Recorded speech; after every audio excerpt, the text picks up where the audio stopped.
Hello, friends. Welcome to today's nugget. This nugget will be a little bit longer, but bear with me.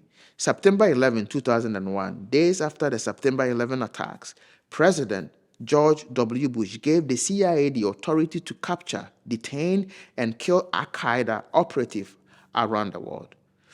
In 2002, February, President Bush signed an executive order stating that the Common Article 3 of the Geneva Convention, which prevent the mutilation, cruel treatment, and torture, does not apply to Al Qaeda and Taliban captives. In March and April 2002, Abu Zubaydah was captured in Pakistan and transferred to CIA custody at Guantanamo Bay. He was interrogated jointly by the FBI and the CIA officers. The CIA used enhanced interrogation technique designed by Dr. James Mitchell during the interrogation of Abu Zubaydah and other detainees. These techniques include beating, banding in concocted stress position, holding, sleep deprivation, distraction to the point of hallucination, and infamous waterboarding. In January 2003, the CIA Inspector General began an investigation of the program. In May 2004, the CIA Inspector General completed a report challenging the legality of some of the interrogation method. Now, the success and the moral ground of the enhanced interrogation technique program are highly debatable, but the reason for the program is understood and agreed upon by many. Dr. James Mitchell, the originator of the program, claimed that these terrorists are so dedicated and loyal to their cause that no amount of smooth talk will cause them to change their mind and betray the organization.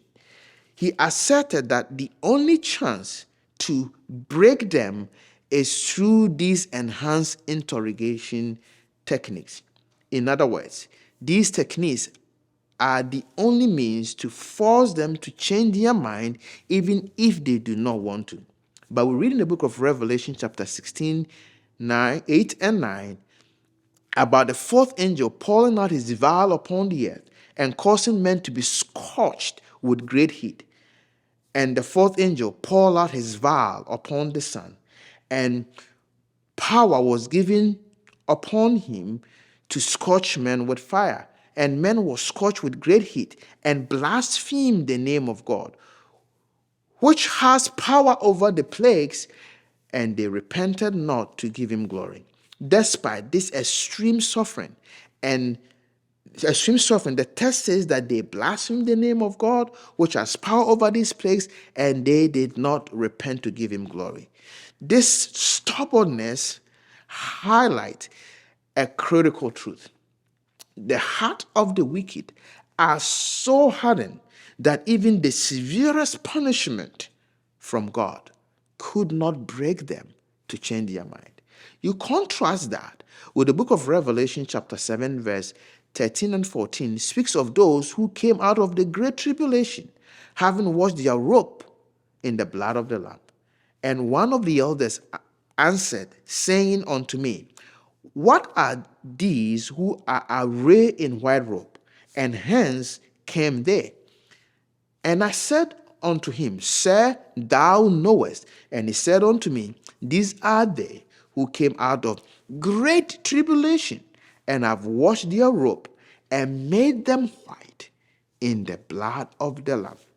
This group of people also endure great tribulation and remain faithful, as depicted as their faith is depicted as unshakable in their loyalty to God.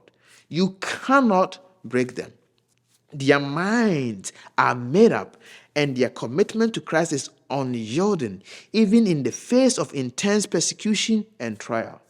In the end, we can label ourselves all we want: conservative, liberal, mainstream, leaning conservative, leaning liberal, undecided. It boils down to this: those who are sealed by God and those who are marked by the beast, and whose mind is made up about their decision. But what is the seal of God? In ancient times, seal attests to the authenticity of official document. They are distinctive individualized mark. Since the final conflict centers on worship and God's authority as revealed in his law, we will expect God's seal to be embedded in his law.